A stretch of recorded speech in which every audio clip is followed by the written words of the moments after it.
James Connor, welcome to the podcast. Good to see you today.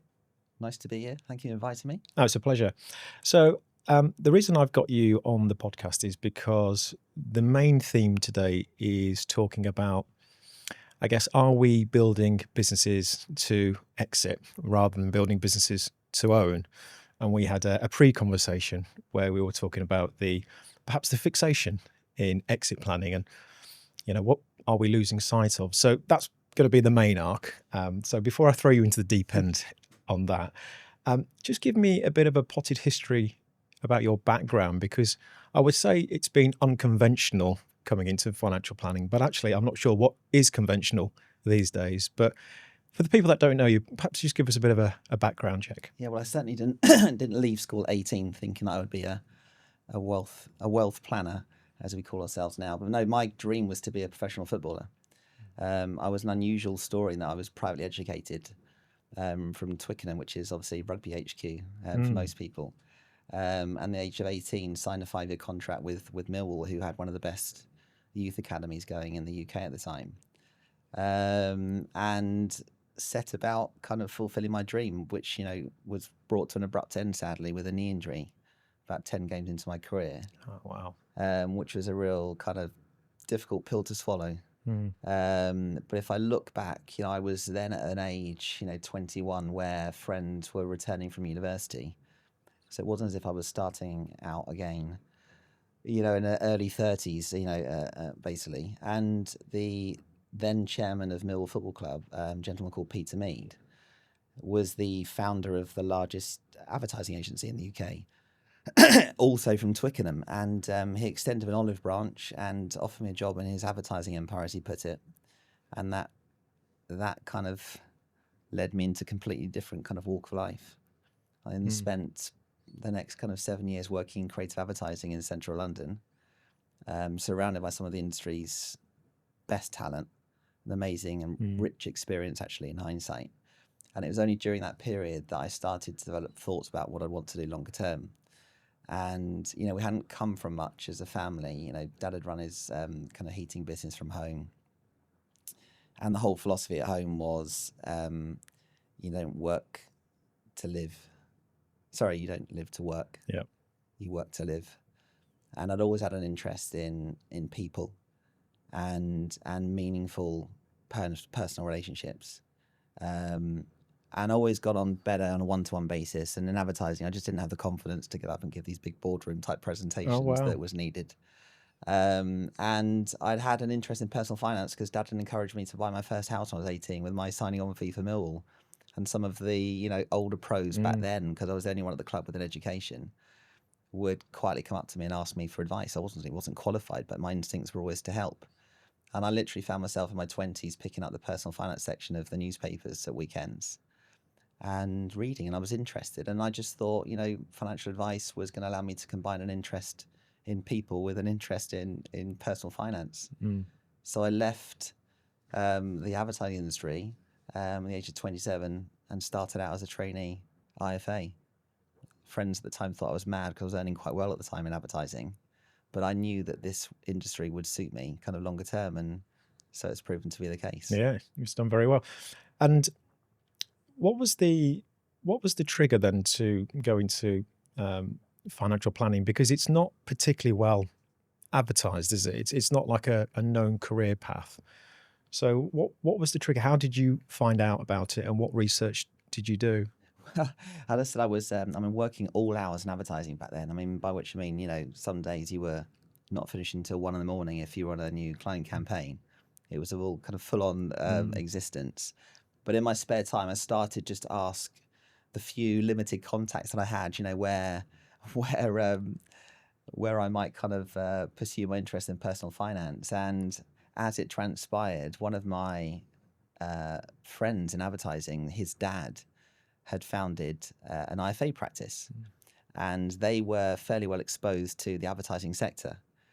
And I remember meeting David, and he was the antithesis of the financial advisor that I'd met when I was playing professional football, who in hindsight were just glorified salespeople. He was this, kind of very upright and proper gentleman in a pinstripe suit, and I'll never forget meeting him for the first time in Pizza Express on Charlotte Street, and thinking this is the person I want to learn from. So yeah, for me, it was a really neat segue from the world of advertising into the world of personal finance. And I just spent the next 3 years shadowing kind of David, 2 meetings, largely going back into the advertising agencies that I'd kind of been working at, for the 7 years prior to that, doing my apprenticeship. And what would you say that you learnt in sport and also in the advertising world that you've sort of maintained and brought into financial planning? Well, I mean, sport teaches you so much. I mean, you need to be obviously self-disciplined and focused, motivated, eager to learn every day. But, needless to say, having my career ended so abruptly, and for reasons outside of my control. Was it in a game? It wasn't at the game. My last game was actually Portman Road, Ipswich Town, and I'd been struggling with a painful knee basically for a number of weeks running up to that. And I literally remember standing up, having been sitting down on the coach for 3 hours, and hearing this almighty kind of tear, and it was my assisted my cartilage kind of like bursting and causing what was unrepairable damage to the knee. But it just left me determined to be successful in something else. I didn't know what it was going to be at the time. I mean, I went on to have 7 operations in 3 years to try and get back playing. So it was a pretty brutal kind of experience. But I was so determined to make it something else. And as I mentioned earlier, I was just so very fortunate in hindsight that Peter Mead of Abbott Mead Vickers, this gentleman and lifelong friend and mentor to me. I still have a cup of tea with him now every Friday on a video call. He's in his 80s. Yeah. Oh, that's brilliant. He took me under his wing. And in advertising was is still a brilliant kind of place to learn about how to be in a business environment. And probably the most important lesson that gets drilled into you from day one in account management, which is the department within an advertising agency that kind of is the liaison between the creative people that come up with ideas for advertising campaigns and the client. But your whole existence was all about your client, the well-being of your client and managing your client's expectations. So you have a conversation with a client. It was a daily routine to do a personalized summary of that conversation, send a copy to your client, as to protect you actually, ultimately. Yeah. But disciplines like that, everything was about the client, and the work, the quality of the work. And those were 2 key things, obviously, I brought into this industry when I arrived, and found it to be, all about policy sales and commission and short-term kind of behaviors when I joined. And I was just alien to me, actually. Yeah. So you were learning about the client relationship then. And what would you say is the biggest lesson that you learned in the advertising world? Well, managing clients' expectations is everything. There shouldn't be a surprise to a client if you're managing their expectations. And obviously the important to listen to the needs of your client as well, and to treat people as individuals rather than numbers. These are all kind of important lessons that are baked into the DNA, certainly, of my company, Connor Broadley. Yeah. And then that was quite alien to you when you actually joined what was then the industry, because you mentioned it was more about commission, sales, and your first experience with the advisor at Millwall was not what it would be today. Absolutely. I remember meeting my kind of best friend and business partner, Peter Broadley, on my kind of first day as a trainee IFA. And I remember Peter at the time was, he was a keen sailor, doing a bit of paraplanning work and wanting to go off sailing around the world once more. And as a little goodbye thing, he took me to a Friday lunch organised by one of the big insurance companies of the day. And I honestly couldn't believe the caliber of individual that were generally there kind of frequenting this event as financial advisors.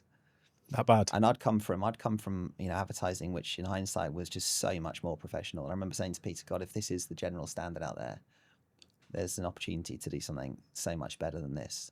Now, obviously, things have moved on a great deal in the kind of 25 years since, but that was the industry that I joined. And it was certainly one where client advisors were incentivized by commission, and therefore it encouraged short-term behavior, which was at odds with everything I'd learned from the world of advertising, which was all about longer-term relationships and longer-term business principles. So how long was it before you decided to join forces then and create Connor Broadley? What sort of timeline are we looking at? Well, I'd not consciously ever thought about having my own company, and I've always been a very loyal individual. And as I mentioned, one of the founding partners of the firm that I joined took me under his wing, and I ultimately inherited a lot of his clients. But it was a company that was largely a general insurance broker, actually, with a small IFA division within. And very sadly for the founders, they were subject to a fraud scandal where the managing director was in prison for embezzling client money. And this was about 7 years into my career. I just qualified as a chartered planner. Yeah. Peter Broadley and I we'd been scoping out what we thought a progressive new look financial planning advice service might look like for clients. And many of our advertising, clients, this was the industry that at the time we'd really kind of built a great reputation amongst in London. We're all saying, look, just don't be associated with this, what's going on now. And suddenly the company that I joined wasn't the company that I knew it would be right for me, basically, to kind of build my long-term future. So we then decided to go alone, basically. But, I'd seen such a lack of integrity during my time as a footballer with financial advisors that would approach you. And even in my first experience, the company that I started out at, because you knew when an advisor was leaving because their new business figures would fall off a cliff, and there'd be 6 months of no income and then they'd leave. And I just thought this was just such poor behavior. So with Peter, myself, I remember saying to him, look, we've got to conduct ourselves with integrity here in every regard. We'll honour our contracts to the letter until our last day of employment. We left for them with an incredibly strong kind of pipeline of new business.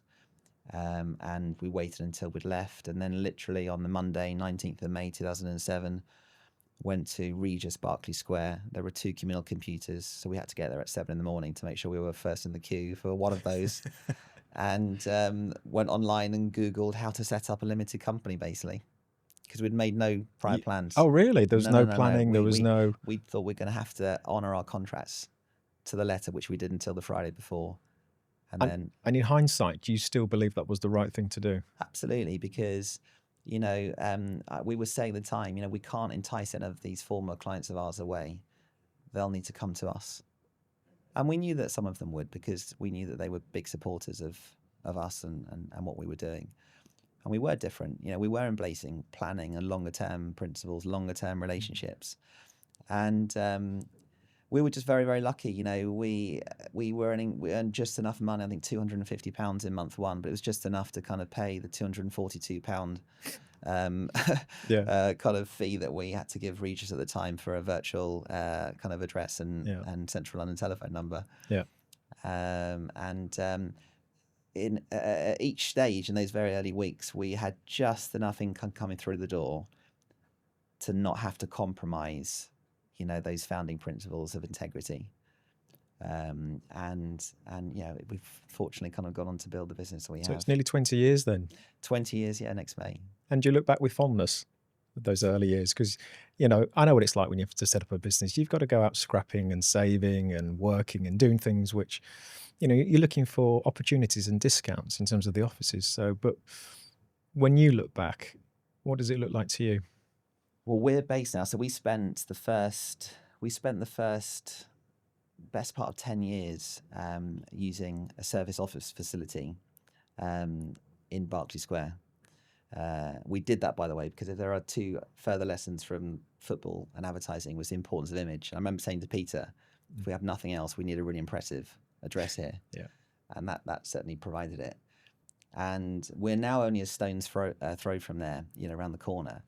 But I tell you, I struggle to walk through Berkeley Square because every time I step foot into that square, I just feel vulnerable, basically, because it takes me right back to... Really? Absolutely, because every day we were vulnerable. We were a client conversation away from, as I saw it, reputational damage. And that's how it was, because we built our business on first-hand referrals amongst a community of people that all knew each other.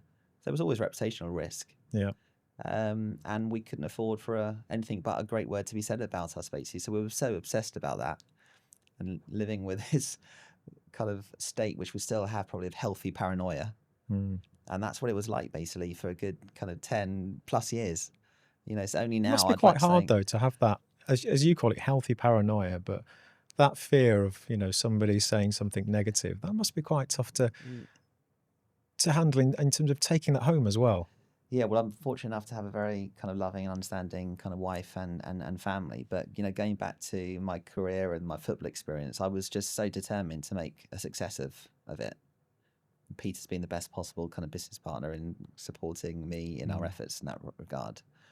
That there was no other option, basically. So we were going to be a success, and we were going to do what was required to be a success. How did you know Peter was the right business partner for you?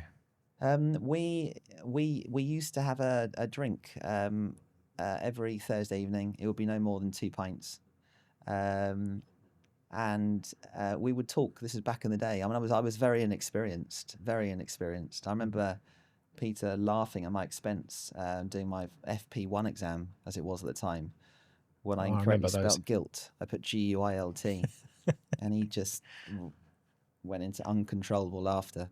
Having done his economics degree and this, that, and the other. But obviously, I taught him things and he taught me things. I'd come from the world of football and advertising, where I'd learned some really important lessons. And he'd obviously already spent a good number of years training as a financial advisor. And it was like a perfect marriage, really. We complemented each other, and we still do. We've had one argument in 20 years. That was over a tuna sandwich. Really?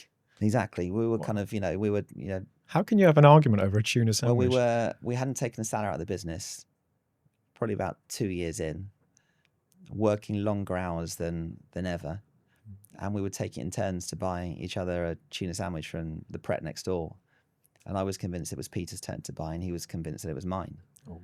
I remember having a stand-up row in the corridors of Regis Berkeley Square, and then saying, Peter, we're actually rowing about a tuna sandwich. Maybe it's time to start taking a small salary out of the business. And every cloud. And that's what's happened. But no, so he's been the best business partner to me, because he's enabled me to be me, and vice versa. Hopefully, we understand each other. There's obviously what we do is very serious and important by nature for the clients that we serve. But we've always managed to laugh at our own expense, which I think is an important quality. It's an important quality, and we've always been there to talk to on a daily basis. About the trials and tribulations of the day and learnings from the day, etc., etc. So it's been a brilliant. Yeah, that's really good, because that's quite unusual, isn't it, to have a partnership that strong. But are you sufficiently different, though, and you both bring different elements to the business? Completely. Well, Peter was, for me, the more studious one. When we met him, he kind of hauled me through the chartered exams, where I was more interested in building relationships with individuals. And we certainly complement each other there. And Peter, by his own admission, won't think further than tomorrow, whereas I'm always thinking 10 years down the line, basically. So we just complement each other on so many levels. So we're very lucky to have met each other. That sounds great. It sounds like a really good, strong relationship. And actually, that's what's needed in terms of building the foundation that you've got now. Exactly. What I say to clients, it sounds a bit corny, but Connor Broadley was founded on a friendship, basically. So I put I called it the Connor Broadley Magna Carta in 2007. It was the rules of engagement, basically. And number one was, this is in the context of going to business together, nothing must compromise our friendship. That was rule number one. And I remember Peter kind of doing a double take at the time, which I was surprised by. I think, well, that's the most important thing. Our conduct must not compromise our friendship. So we need to be fair to each other at every step of this journey. Yeah. And that's been how we built the business. We've tried to encourage personal relationships and a culture where everyone looks out for each other, which is why we've got an unusual record for keeping people for an awful long time when they join Connor Broadley. What would you say your values are? Well, I remember somebody once saying, you can prosper with principles. I think that's a really kind of neat way of encapsulating. I like that. That's nice. Encapsulating kind of our approach at Connor Broadley. When in doubt, be nice. That sort of thing. So what I'd always look for, we're employing new recruits. They have to be nice. They have to show an instinct that they want to care and look after people, because that's what we're doing, whether it's colleagues or clients. And they have to be really passionate about their chosen discipline. Whether that's secretarial, investment management, kind of financial planning or employee benefits, which are the kind of 4 key kind of departments within the business. My compliance officer and finance director will be disappointed not to get a mention there. So, but Big that's shout. we've always looked for that. Just employ good people, and good people create good culture. Good culture drives standards and attracts good clients. That's what we've done. And where you are now, has there been a plan behind it? Because obviously, if you're thinking 5-10 years in the future, was there a specific plan to grow the business to where you are now, or have things just evolved and happened as you've progressed? They just evolved. We always wanted to be the best version of ourselves. Always. When I say wanted to get to the top in inverted commas, I couldn't have told you what that was in 2007. But we were a business born into a crisis, because little did we know in 2007 that the world was going to be kind of turned upside down a year later. And that in hindsight made us the company that we are today, because we got to see what goes wrong in our industry, when everything fails, all of the cracks that appear in relationships between a financial advisor and an investment manager and an accountant and a solicitor and a mortgage advisor. And we repackaged the whole thing, all with one thing in mind: the well-being of our clients. And that's kind of what we've done, kind of over the years at Connor Broadley. And how does the business look now then, in terms of that you've grown with regards to headcount, what you're doing? How would you sort of sum up Connor Broadley now? I would say we've spent 20 years now serving the best possible apprenticeship as a company, looking after people who themselves have probably spent their lives looking after their own clients in whatever walk of life they've come from. And we're now primed with a huge opportunity ahead, actually, to cement our status as a company, evidencing that you can prosper with principles. If you do things the right way, you'll have a standout business, which are what I believe we're actually creating at Connor Broadley. So I think where I'm going to take this now is, so that's where you've been, that's where you're going. And I guess now we're starting to look at the where the profession is going, consolidation, that sort of market. Do you think, I know it's a leading question, do you think we are becoming better at building businesses to sell rather than building businesses to own and enjoy? Well, if you're going to build a business to own, you need to have a few things. You need to have a succession plan, and you need to have a really credible infrastructure. Now, to have those 2 things takes time and expense, generally coming at personal expense to you, a founder of the business. I feel blessed that we have so many really interesting clients in our ranks that you couldn't help on that journey but learn from the clients that you represent. And I remember observing very early on in my career that, great businesses are ones that have a life beyond its founders and brands beyond its founders, people that can kind of take the company forward. So I think subconsciously, we were always thinking in terms of succession planning. We were always thinking that right back to the first few years of the business, integrating other people very gently into some of those founder-client relationships, doing it over a period of 4 or 5 years on a client-by-client basis until we will then want to remove from their relationships and can build more. So I sadly don't think that those that are left, because obviously lots of companies have been bought now, and we turn up at conferences, it's really interesting to see that there are a few of us independents around. And I do think, therefore, that some of the ones still kind of trading, running businesses which are a little bit more lifestyle businesses, than those that have characteristics that could outsurvive the founder. So it's probably a fair comment that there were fewer kind of independents with credible succession plans and infrastructures now, sufficiently good to support their growth looking, kind of longer term. So from day one then, you've always been thinking about succession, as in having a good team behind you and then continuing that sort of client relationship and just focusing on that. Is that sort of the core element of what you're saying? That's the bit that really motivates you rather than just the end goal. Oh, for sure. I mean, I remember Peter Broadley saying to me when we met, he said, James, remember, you can't do this on your own. Firstly, it's a lonely job. And secondly, what happens if something happens to you? Where are your clients going to turn basically for advice? So that's why I would never set up in business like on my own. You know, we were a strong team and we would always look out for each other. And we were always obsessed about the well-being of our clients. So I guess that really, you know, kind of encouraged us at all times to think beyond ourselves. And the next person joins, think beyond them as well. Yeah. I think if you just carry on doing that, you then end up getting forced to make the right decisions along the journey to build people, service propositions, and kind of back office infrastructures that will ensure the sustainability of what you've got going for So the you really benefit do of your put clients. clients at the centre of. Clients, well, like I said to you about my advertising experience, all about the client. But do you think this is still quite novel? I do, because I mean, we slide one of our creds deck. We're not really one for presentations, but if clients care to kind of scroll through them, it says at Connor Broadley, you know, we treat people as human beings and not numbers. There aren't many businesses in our line of work that can say that now. You know, we've had so much consolidation. I know we'll come on to talk about this. Yeah.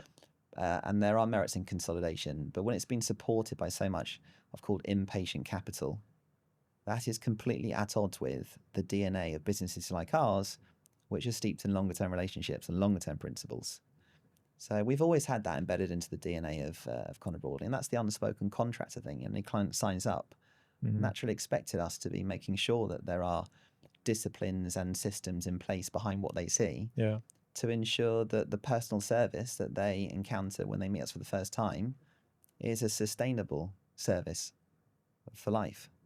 I find it fascinating. And I'll ask you a few more probing questions in a second. But where do you think this comes from? Because you mentioned, you know, football. You've mentioned client aspect from the advertising agency, but this is a core fundamental belief, putting clients first. I'm just trying to understand. You know, we're all shaped by experiences, aren't we? Yeah. So was it your working experience that sort of shaped what you believe in now, or was it from a younger age in terms of how you were brought up? Because it's a real core value which runs through you. Well, I mean, Dad, as I said, ran his heating business from home. You know, there would be an argument if we're at the dinner table. Mum would answer the phone if it rang for more than 3 times. You know, so I guess from a young age, I was, I was aware of, you know, kind of customer service and the importance of customers to your business. But when we started Connor Broadley, I remember probably early on, Peter and I gave every member of staff £150 each, I think it was. It was our own cash. And there was one request. It was to take a loved one or a partner out to your favourite kind of restaurant.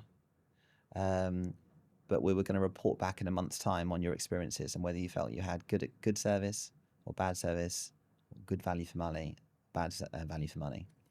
And we all reconvened. And it was just a small attempt, basically, to get everyone thinking about service and a service culture. We would meet at 7:30 in the morning on a Monday, you know, for many years in the first decade of Connor Broadley, and talk about the service that you'd received over the weekend. Your local hairdresser, your barista. Wow. We did that because we were just so obsessed about embedding a service culture in our business, which I'd only known in advertising, as I mentioned to you. That's what it was about, basically. And I knew our clients, obviously, were like-minded. Hence me saying earlier, I think we've served the best possible apprenticeship, because we really do. I mean, people talk service, but we deliver service, and we deliver personal service. And interviews with key hires will normally culminate in a trip to our kind of favorite kind of restaurant locally. We'll be observing how they interact with the waiter or the waitress, because equally it's about how you conduct yourself with people. Are you interested in people? Are you well-intentioned? Yeah. And I think if you can kind of see this in people and you can combine that with a passion in their own discipline, you know, it takes on a life of its own. Do you think there's a balance to this, though, in terms of looking after the client, really focusing on them, but also not to become a people pleaser? So you can go too far. We are always constantly trying to please the client and do things perhaps maybe to the detriment of your own business. Do you see what I mean? Do you apply a balance to what you're doing as well? Well, Peter and I are people pleasers. There's no question about that. But that's been no bad thing over time. And of course, we have had many a frank conversation internally and always listened to the next generation coming through the ranks. And, taken different things on board, basically brought in disciplines perhaps to, just not kind of over service to Zen. But, I like to think the culture we have is one whereby secretary, whoever it may be, will not need to go and ask permission to go and order some flowers to be sent to someone if they've suffered a bereavement, or send a bottle of champagne to someone if they've had something really interesting or good happen in their lives. Because I think touching people, and connecting with them in a personal manner is our duty. I regard that as our duty in our line of work at Connor Broadley. I find it really interesting, this type of conversation, because I've been in this sector over 20 years and I've spoken to a number of people, and I can see you are genuinely passionate about putting the client first.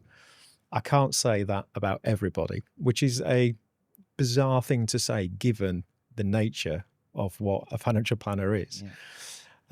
What would you say that you, over the last 20 years, that you've really learned about yourself?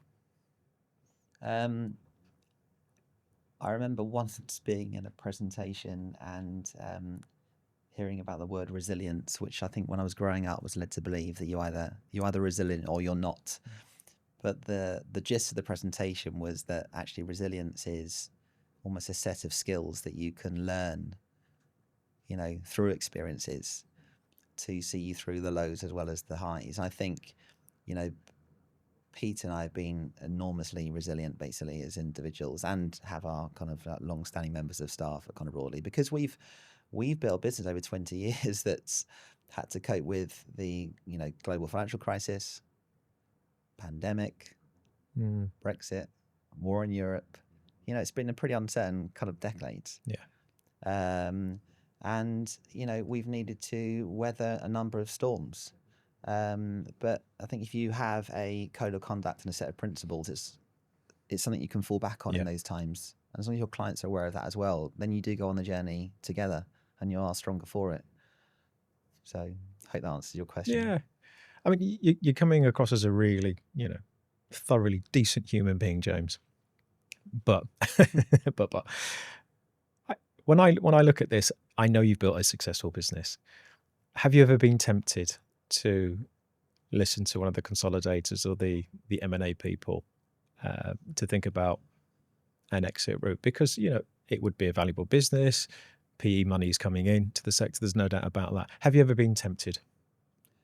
Well, when the kids were younger and they're screaming over the breakfast table and it's all kicking off at work and wars started again in Europe, there are times when you think, do I need this anymore? But no, the reality is that, as I said, I feel we spent 20 years putting ourselves now into a brilliant position where the next 20 years can be even more exciting for Connor Broadley. There's no question about that. And I'm motivated today as I was in 2007, more so actually, because now I do see the opportunity ahead for us in a way that I couldn't then.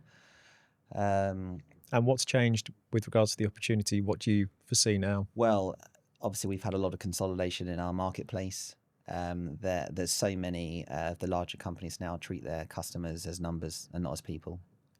And I think there's a real kind of big gap in quality of personal service now available. And if you get touched by personal service, as our clients do, and they tend to recommend us, then you're on something really, really interesting.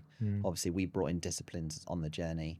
We are based in central London, so costs of employment and offices are a bit higher than elsewhere around the country. So we brought in, minimum thresholds now that we'll look for a client or a family to have before we're going to commit to giving them an ongoing service. We can obviously help anybody out on more of a transactional basis, but the clients we're coming across are as nice as the founders, as interesting, because they're all from interesting walks of life, and they're getting a little bit wealthier as each year passes. So I just see us kind of attracting a community of people that will be kindred spirits when it comes to how they expect to be kind of treated and dealt with. And do you think because you said the first 10 years you were always quite worried about just surviving and getting through and making sure that reputation. Do you feel now that it is your opportunity, you've overcome that, and it's your time to really broaden the horizons of Connor Broadley? It's funny. So one of the biggest signings on our journey was a chap called Chris Wiley, who joined us. He was formerly the Guinness's chief investment officer. So Ivor was the private family office. And we were having a drink last year, and Chris said, "You know what, James," said, "for the first time," he's been with us now for about 12 years. He said, "I think we are now sufficiently mature and kind of stable financially as a business for it to take for a big strategic kind of decision, a wrong one, to compromise, the business now. In other words, we're cyclical to a point, but we don't need to worry about the cyclicality of markets because we're now secure." Now, it's funny. I don't think as a founder I'll ever feel that way. Yeah. I don't think I'll ever feel that way because I don't know. I think you just retain this kind of sense of vulnerability. There's always something that's going to go wrong. Yeah, and I think, maybe that was another good lesson from football. Things can change in life very, very quickly. So just keeping on the ball, remaining attentive and remaining nimble are obviously really important kind of lessons that we've also learned in our business life over the last 20 years, given everything that's gone on. If a business owner is watching this and they're running their own firm, independent firm, what advice would you give them with regards to assuming there is some capital available, where to invest? Because the market is changing as well, and you've always talked about succession and infrastructure. If you were to give somebody advice who's out there thinking, what should I be focused on at the moment? Because there's lots of talk about AI as well and what's happening and the ambition and reality. What advice can you give to a business owner that's looking to perhaps maybe future-proof their business? It's a really interesting one. So over the last couple of years, having kind of kept our heads below the parapet, the industry press, I've written a couple of articles about consolidation, my concerns about it when it's supported by short-term money. And it's led to me forming like an informal IFA club. There are about 6 or 7 of us, owners and founders of businesses, all at different stages of our journey. And we had a get together recently, and it was really telling because everybody acknowledged that the way that our respective businesses are even valued will be very different. For some of us, the more kind of established ones with infrastructures and succession plans, it will probably be a multiple of profits. But for others, it could be a multiple of kind of turnover or kind of recurring fee income. But in connection with that, each business owner recognised that their options would perhaps be a bit more limited based on where they're at right now and their own age, basically, and what is realistic between now and their own kind of target retirement dates. Yeah. And I think you need to take a look at your own business and work out where you're at, what the likely end destination is for you if you haven't got an infrastructure and you haven't got a succession plan, and invest in the areas that are going to be right for you and your clients. I mean, for instance, it would strike me as pointless spending 6-figure amounts on IT and tech in the next 12, 24 months if you're a business that might ultimately get gobbled up by a consolidator who will have that for you. Yeah. But I think that the golden rule has to always be look at life through the lens of your clients. So my only advice really would be to hold that thought basically and spend the money you have wisely, but in the interest of good client outcomes basically and good client service. Sometimes it's quite hard, isn't it? Because there's always competing problems or issues, or you hear one thing where you've got to invest in technology, or you've got to make sure your data's right, or what about your people? But then again, what about your process? And I think, for some people, it must be like, what do I do first? That's right. I said for us, hence me referring to the opportunity I see ahead. And we really have spent, 20 years building a very, very solid kind of like infrastructure now. But things don't stand still. So for us, our investment over the next 12, 24 months will be, on IT and the back office and making us as tech enabled as we need to be to operate as efficiently as possible so that our planners can spend more time doing what they're best at, which is being in front of clients. So that's what we'll be doing at the business, because we've made investments elsewhere. I mean, if we carry on, we've had consecutive years of record growth at Connor Broadley. If that trend continues, touch wood, we may not need to employ more than a handful of people over the next 5 years, because we've got the capacity.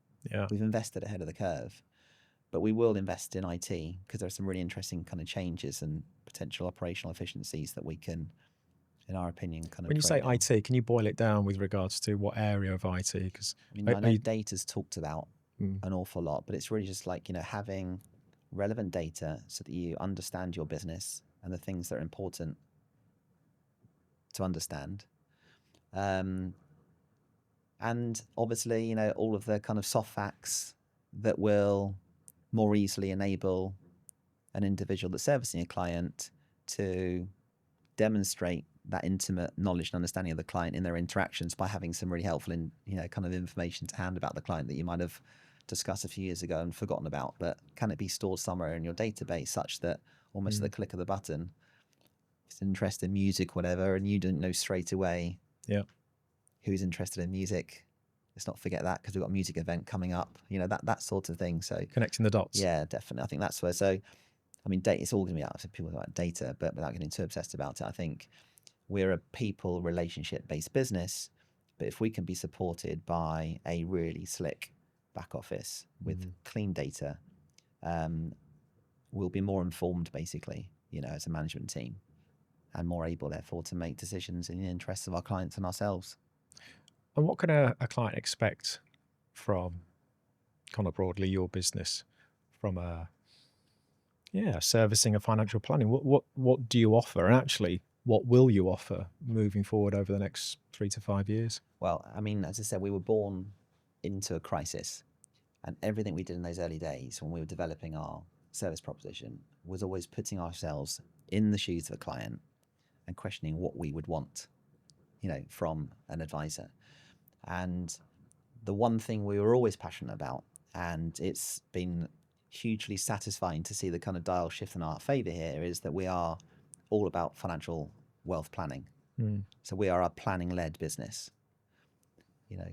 Investment team won't like hearing it, but what they do is fast becoming a commodity. Yeah, it's true. It's all about the personal relationship that a planner has with a client, and the planner evidencing their understanding of the client in the context of a plan, which is kept under very attentive review, and having an investment service over here, which is there to serve the needs of the client's financial plan. And joining the two, should give, in our opinion, the client a really credible illustration of how their wealth is likely to evolve based on their stated objectives. So I think, the kind of planning-led existence is what we've always been about. I mean, we've continued to tinker and make that feel as personal as possible to each client. But that's where, I'd like to kind of further drive home our kind of reputation, amongst our own community. Used to be, when I joined the industry, that a financial planner or advisors, as we were talked about then, were glorified bag carriers. Relationships were generally dominated by the investment manager. Yeah. And your life was spent accompanying a client every year to a review meeting, where the talk would be about how much the portfolio had gone up or down by and why.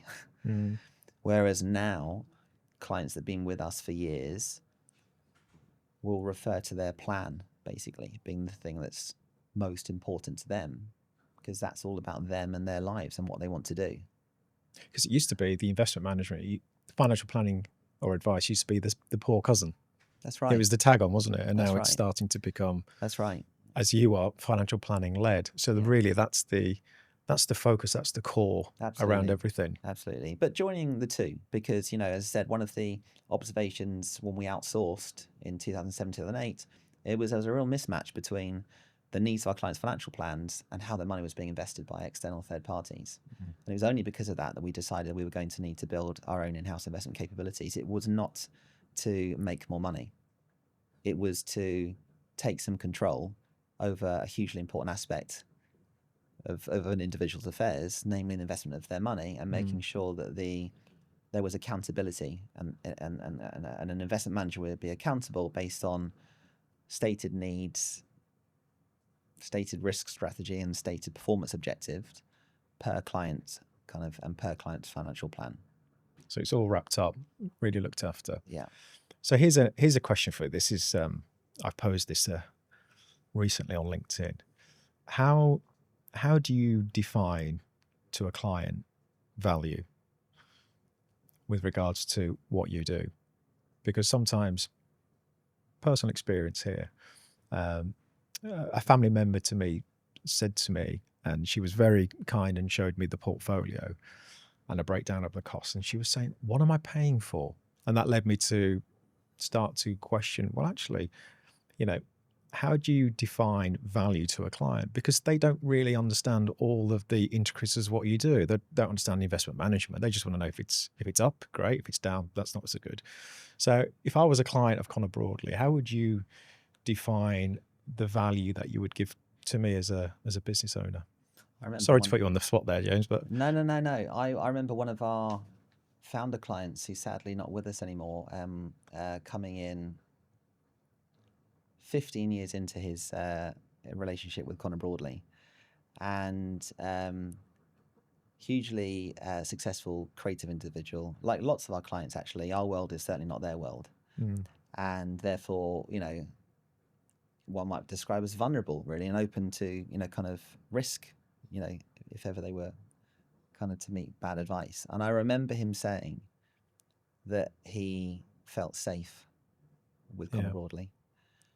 And I just thought it was like a brilliant endorsement of everything that I've ever hoped we would represent in the minds of clients. So I really do kind of like to think that the longer a client's been with Connor Broadley and the longer they've been touched with a personal service which is utterly consistent, and we evidence that with our management information, that they'll feel safe. What does that mean? It means we know them, we understand them as people, we understand their relationship with money, we understand what their needs are, what milestones need to be provided for. And there's a sense that we will proactively be their eyes and ears and guide them as successfully as we can on that stated journey.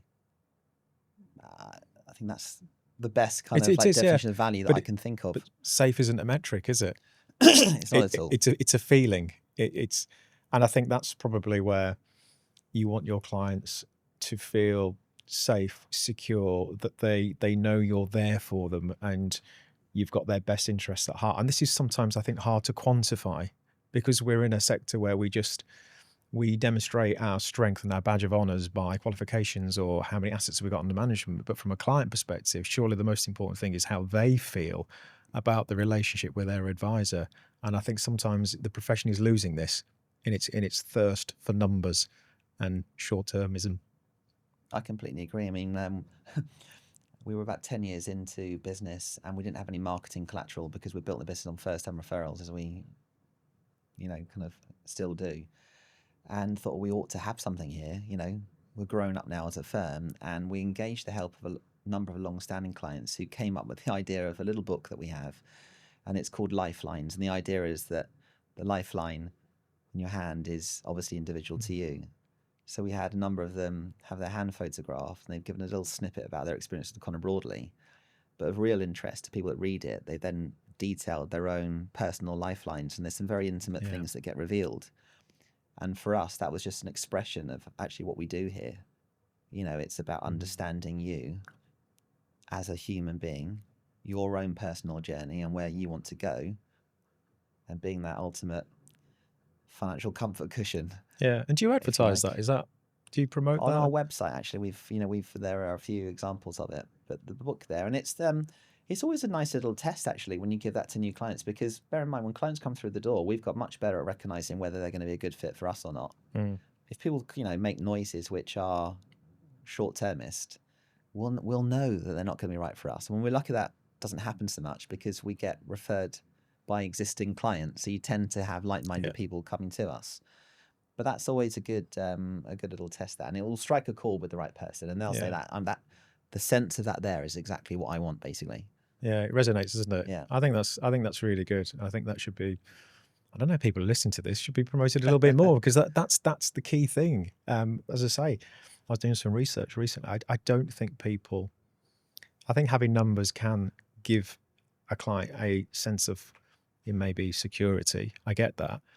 But they're looking for more than that, really, from the advice sector. And it's a deeply personal relationship. So when you're doing that lifeline, I think that's perfect to sort of illustrate and demonstrate what can be done, as opposed to you got a 5% return, of which who knows what's going to happen next year. That's right. That's right. No, so there are lots of little things with Connor Broadley. We have, I mean, Christmas, we've always made a joke, is a time for giving. So there'll be personalised gifts that every client will receive. We have signature blue, black fountain pen ink. Everyone has their own fountain pen. We're probably writing 1,000 personalised Christmas cards.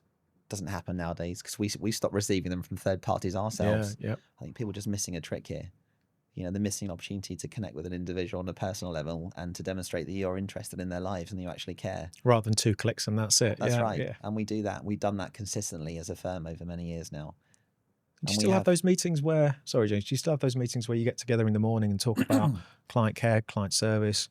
What's the focus? How can we improve? We've certainly don't do it at 7:30 on a Monday morning anymore. But that kind of service culture is just baked into the DNA of Connor Broadley. So we'll have regular team meetings, the planners, where they'll be talking about what's gone well, what hasn't, how we might kind of tweak the proposition to make it even better.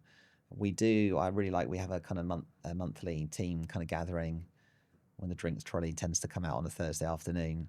And one of the changes to things actually that got brought in was a little summary, a picture and a personal summary of each client that we've onboarded in that month. And I think it's a really nice display of the different human beings basically that are coming in, and it's a constant reminder to all of us, even us as founders, that this is all about people. It's all about people and human beings and life stories. You make it real. We've got to continue doing that. I think it's really important. So that leads me on to the next question, because I can feel as well in this conversation what you do. But consolidation, that's where we're at. Leading question. Has it been a force for good? Well, look, I've always maintained that consolidation can have obvious merits, and we are such a fragmented kind of marketplace, us kind of like IFA wealth managers, that there will be and still are scores of one-person kind of companies with no succession plan, big risk if anything happens to the sole advisor, kind of for their clients, that won't have invested in a credible infrastructure to support what's going on if they were to find a deputy to take things on. And therefore, consolidation is going to have merits because it's going to protect clients longer term. So I think, there have been obviously merits, with consolidation, but I think it's happened at such a pace and it's been supported by a flood of short-term, generally private equity money. I only kind of hear anecdotally about the fallout there, how disenfranchised a lot of clients and advisors are within the ranks of some of these kind of huge consolidated outfits now, because it's a pure numbers game. And it's all about a slight increased share of the kind of the wallet, as they call it, Wallet share, isn't it? And then kind of building a group of businesses to a certain size and then selling that group to another private equity firm who will take it on to the next stage. It's a pure numbers play.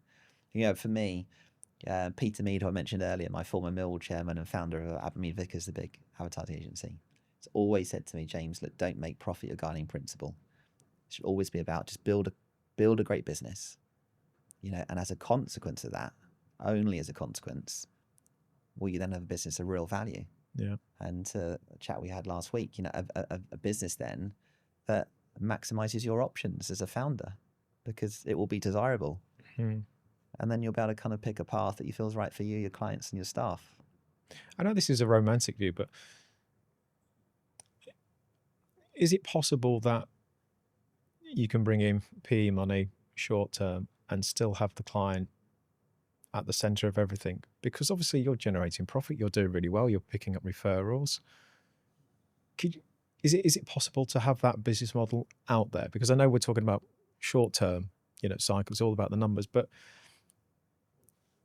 I'm not sure how things are faring in the real world with regards to actual real results. So do you think it's possible to be a large, consolidator, doesn't matter who they are, but actually to really have the client number one focus in a business, and the profits will come from that because you're focused on the people? I know it's romantic, but It is a lovely romantic thought. It's a thought I've had myself. Could you actually find the right backer to support this? But for me, if we were to embark on something like that, it would suddenly become about making money for the first time ever, rather than just focusing on great client outcomes and obviously building disciplines to make sure that you are equally desirable and more valuable kind of as a business.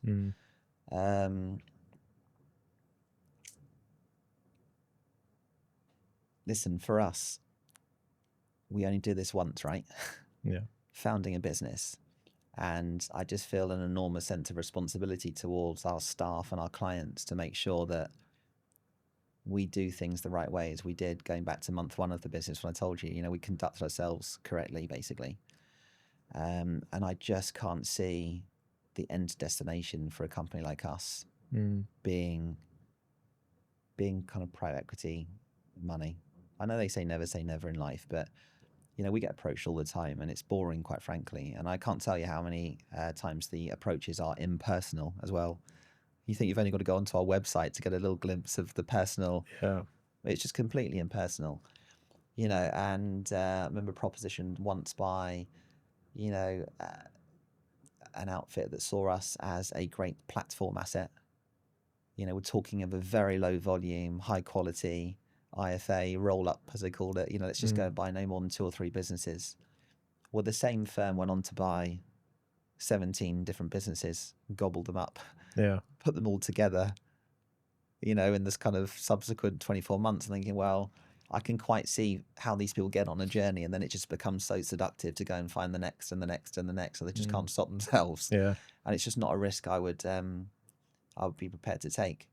I think, for us, the dream would be one day that we'll find somebody that wants to become a longer term strategic partner of Connor Broadley, that first and foremost understands that we are a relationship based business, and that respects and understands the value, the commercial value of longer term relationships and longer term kind of business principles. Because we could evidence in our kind of in our MI and our client infos, it's getting better and better as each year passes. Yeah. I don't say that with any sense of complacency, but I feel that there's an opportunity for us to become bigger, but to make sure that each client still feels that they're getting the same level of personal Sticking to your services. principles, you've got to stay in your lane. Yeah, I think that can be done. I really think that can be done, and that's the motivation for me. Yeah. And where do you think the market is heading then? Because there's been quite a significant period of consolidation. It's happening. It's still happening now, and there's still deals to be had. But where do you think over the next 2 to 3 years things are going to start to shake down and balance out? What's it going to look like? I've sat in a number of interesting presentations, and once it was put to us, and this is a thesis that I agree with, that in 10 years' time, the picture will probably not be a lot different to the one it is today. And that's because with every consolidation that takes place, you will then get disenfranchised clients and advisors splintering off to set up their own companies, because they'll have realized that it's become a numbers game and a short-term profit-making game, and it's not what they came into the industry for. So I don't think the number of registered advice firms will change much at all in the next 5 years, let alone 10, because of that and all of the above.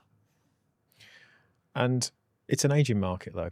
So what does the profession need to do to attract younger generation or the next generation? Because your emphasis has always been about succession planning. Yes. Whereby there's a very small percentage of people under 30. Yeah. And if we don't look at that soon, then it's just an aging demographic, which is a concern. If you really do care about clients, then surely you should be looking at, bringing in the new blood to the sector. Yes. Well, we're a company of 35 people. We can only do what we do. We do, I think it's a really nice little work experience program where lots of children of a certain age of our clients will come and spend a week learning about the discipline of financial planning and investment management and employee benefits. That's just been a nice means by which we can register intent amongst our client community. of our kind of keenness to help educate the next generation. But because we're close to our clients and because we have personal relationships and we know what's going on in their lives, I asked one of our planners recently, whether he was concerned with the kind of the next generation and loss of wealth, that might happen when the founders pass away. And he didn't have any concerns whatsoever because he said it's just going to be a natural part of the journey. We know our families that we look after really well, so we'll get to know the children when it's right to get to know the children, and their relationships will continue. So I don't have any huge concerns there, obviously. And I think you'll probably come on to ask me about the valuing of businesses for the benefit of other founders that are out there. Well, everybody knows that if you've got an aging client bank, then your business is going to be less valuable. So there is a constant need to engage with younger clients. But then you've got to work out a cost-effective way of being able to do that for you and for them. Yeah, I mean, the average age of an advisor at Connor Broadley is 38. So we're a young, hungry bucking the trend in everything. Yeah, well, we've just learnt everything I've done from other walks of life and kind of built it into the fabric of Connor Broadley. So obviously they can connect with other 30 or 40-year-olds in a way which maybe I can't now. I've turned 50, that sort of thing. So no, the journey for us is one to be enjoyed. And I just think that engagement with the next generation should just naturally happen, basically, if you've got good culture and everyone's thinking and talking kind of the right way. But again, going back to the consolidation piece, it's probably harder to do when you're in that short-term cycle and you need to generate the numbers. You're not thinking about the next generation, you're thinking about the now. Well, this is it. So you'd like to think on the positive side of things that, on a 10-year view, that the consolidators that have bundled, scores of companies together will long-term get their act together in terms of ensuring uniformity in the back office and uniformity in terms of service propositions, planning propositions, investment management propositions, then allowing the kind of individuals within to start focusing a bit more on all of the things that actually matter when it comes to knowing your clients. Yeah. So I do hope for the wider industry that is the outcome there. And what do you think, again, just going back to a future fit financial, planning business, from what I'm hearing, you've just mentioned it probably won't be too different in the next sort of 5 to 10 years anyway, in terms of the numbers and what's happening around that. But with the age of technology and how we should be using data, what does it mean for a financial planner and the relationship with the client? Is it going to change? And if so, how's it going to change? Well, I think that every business is different. There will always be a role for the kind of robo-advisor. Next generation may well embrace that in a much bigger way. And I'm sure there'll be enhancements to that kind of service proposition. So, we as, kind of wealth managers need to be conscious of that, obviously. But equally, our clients, our place in our marketplace, is looking after people who are in or approaching life after full-time work. So as a general rule of thumb, mortgages and kids are on the way to being behind them. Yep. And they're getting their own heads above the parapet for the first time and looking forward and having to map out a plan, hence the importance of being a planning-led kind of business. And I think that's where the kind of the focus needs to be. Yeah. Okay. And before I've got a couple of closing questions, is there anything else that you wanted to explore today or mention to the audience? I don't think so. We're all proud of our own businesses, but I'm just incredibly proud of what we've created at Connor Broadley and proud of the team because they motivate me every day and they come in and seek to set new standards. And when you see little pieces of little snippets or evidence of, high touch service that takes place without an individual being encouraged to provide it, someone's stayed late or someone's clearly worried about the well-being of a client and they're showing you that they care. I always think that we're on to a winner, basically, because if we just continue to breed this sort of culture, our clients will know that we love them and we're there for them, basically. And then as long as at management level we have the right disciplines, ensuring that we're bringing people on board that make it worth our while commercially and obviously theirs, then we're going to have a really kind of bright future, and clients are going to be very happy, and the staff are going to have really fulfilling careers. I think what I found really interesting in this conversation, and this is a positive, by the way, it's not a negative, is how simple you've kept your guiding principles, your North Star, your ethos. It's never wavered. And I've spoken to many people who have got grand ideas. We're going to do this, we're going to do that. And I know, obviously, building a business, there are trials and tribulations, and there will be challenges and sleepless nights. But you have a sense of calmness, and it's always resonated from this conversation how you've just gone back to the client and how you care, and everybody that you bring in has to share the same principles and values as you do. So effectively, you've created the business by a fundamental sort of North Star, as opposed to we've got some values on the wall now, so that's what we're going to do. And I think that's probably a lesson to many people, is you don't need to be having over complex or really sort of adventurous 5 or 10 year plan. You can grow, you can build, you can enjoy by just doing the job that you love to do. That's right. And that's, it's come naturally to us. And I don't say that in a kind of big-headed way, but just found it very easy personally to put myself in the shoes of ordinary people who are not from the world of finance, and considering what's going on in their heads, basically, and what sort of service they will want to make them feel safe. Actually, I do say sometimes to our younger planners, only with age and having the mortgage and having kids and having ups and downs in your life and experience loss in different ways, it makes you more emotionally equipped to understand what's actually going on in the minds of a client. So, I do enjoy it even sometimes now. Maybe an advisor hasn't heard back from the client, having posed an important question about something or other. Like, well, it's half term. They're going to have bigger things on them, and they're going to be kids are going to be running around and creating havoc. Just relax, prompt them That's when the it's wisdom. right to, that sort of thing. I think we're in a really nice. We've got such a bank of emotional intelligence because we're a business rich in kind of personal stories.